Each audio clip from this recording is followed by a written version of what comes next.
Oh, hello. If you've ever tried to edit audio inside of Adobe Premiere Pro, then you know that you can grab any number of effects and drop them onto a track and it's going to affect the whole track. But what happens if you want that effect to happen gradually over time and not just all at once?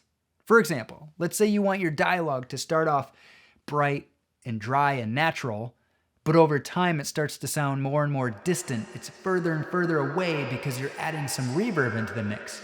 Today is all about automating audio. Think of automation like animation, but for your ears. That'll make more sense as we get into it. Friend, you're gonna find that automating audio is much easier than you think, and there's a lot that you can do with it, so we should have some fun here today. Let's go ahead and get started. Here we are inside Adobe Premiere Pro. Before we get started, I will show you I am running version 25.6.6. I am on an older computer, so it is more than likely possible that there are later or more current versions of Adobe Premiere Pro, but I am being limited by my computer. I promise I will upgrade my computer in time, but this thing has some sentimental value. It's been with me a good while and it still works. So here we are in Adobe Premiere Pro. You'll see that I am in the audio workspace here at the top. And all I've done so far is pull in my footage. I did a little bit of color correction so it's easier to look at. And then this audio track here at the bottom in green, this is the audio that came out of my microphone, my shotgun mic. I don't use the camera audio except to just sync up the audio to my shotgun mic. So that is what we're using here. I put a marker for where I want this automation to begin, and then it's just gonna run to the end of this section. In most cases, when you add an effect to a track, it's going to affect the whole track. For example, if you go to the audio track mixer here in the top left, click this teeny tiny little arrow, and it's gonna open up all of these little containers where you can add effects. So we don't need to worry about column 1 because that corresponds to track 1, which we have muted. That's the camera audio. We're not gonna use that. We're only focused on column 2, which corresponds to track 2, my shotgun audio. So if I click any one of these arrows, you see it highlights effect selection. So I can scroll through and pick any of my effects. Now, normally I would go through compression first, EQ, and then I add like a noise suppressor kind of thing, filter out any air conditioning or background noise, that sort of thing. But for the purpose of this video, I'm gonna go right to some reverb. It really doesn't matter which one. I'm just using this as an example. So as I said in the video, here, I'll toggle this off for a second. I'll just play this first and you're gonna hear me say the dialogue will start off dry, bright, natural, and over time it'll gradually become further and further away or become more distant as I add the reverb. So let's listen to the dry, natural audio without any manipulation before we do anything else. Let's take a look. Once. For example, let's say you want your dialogue to start off bright and dry and natural, but over time it starts to sound more and more distant. It's further and further away because you're adding some reverb into the mix. Okay, so that is where we're gonna add our reverb. So I put a marker here right where I want this to begin. And I just grabbed Studio Reverb. So you can double click this and open up to see what's going on if you really wanna tweak all the settings and things like that. But we just want this to be dramatic. I wanna show you a dramatic example. So I'm gonna just pick vocal reverb large. And you'll see what will happen if I turn this back on and close out of it. It's going to manipulate the entire track. If I play this back, everything will be affected by the studio reverb. Listen to this. For example, let's say you want your dialogue to start off bright and dry and natural, but over time it starts to sound more and more distant. And you'll see, even if I let it go past this cut, it's still gonna affect the audio. Adding some reverb into the mix.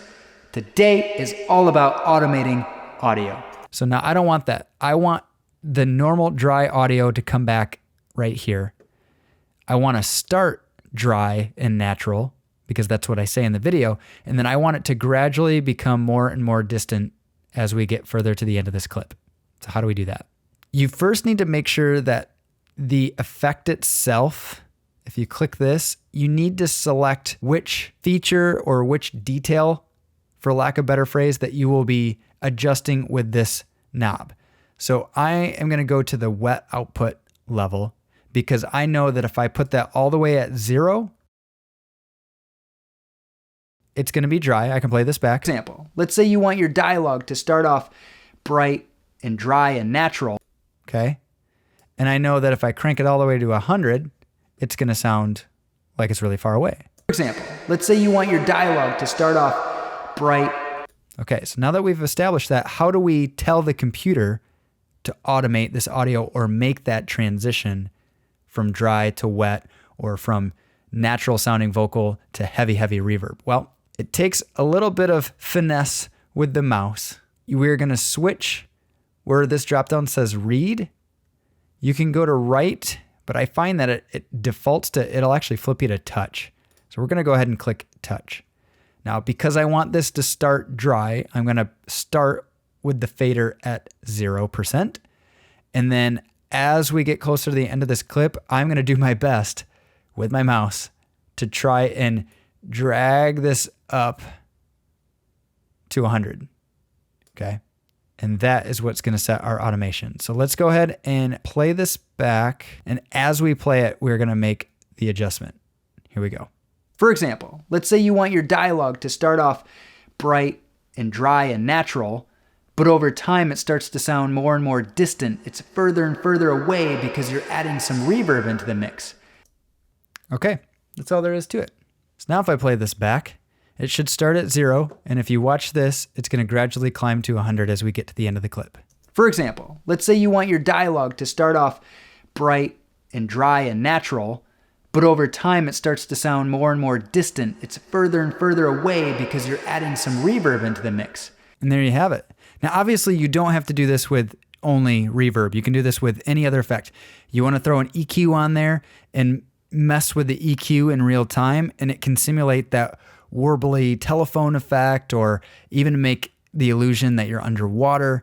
There's a lot that you can do with automation right here in Premiere Pro, and it's just a matter of clicking the fader and moving it around where you want it to go while the video is playing back. Now, I know this wasn't some in-depth tutorial on how to overhaul everything in the kitchen sink, but I hope you're seeing a place for automation in your videos. I'm a firm believer that audio plays a massive role in the video viewing experience. More often than not, viewers are okay overlooking some minor visual anomalies, but our ears are trained to hear things that are so perfect they're not even natural anymore, with auto-tune and all the things that we hear in music these days. So getting audio right is critical to the performance of your video. And if you get creative using automation differently, it can also create more interest and intrigue, which will ultimately boost engagement as well. Friend, experiment with your audio, experiment with your editing software, try new things.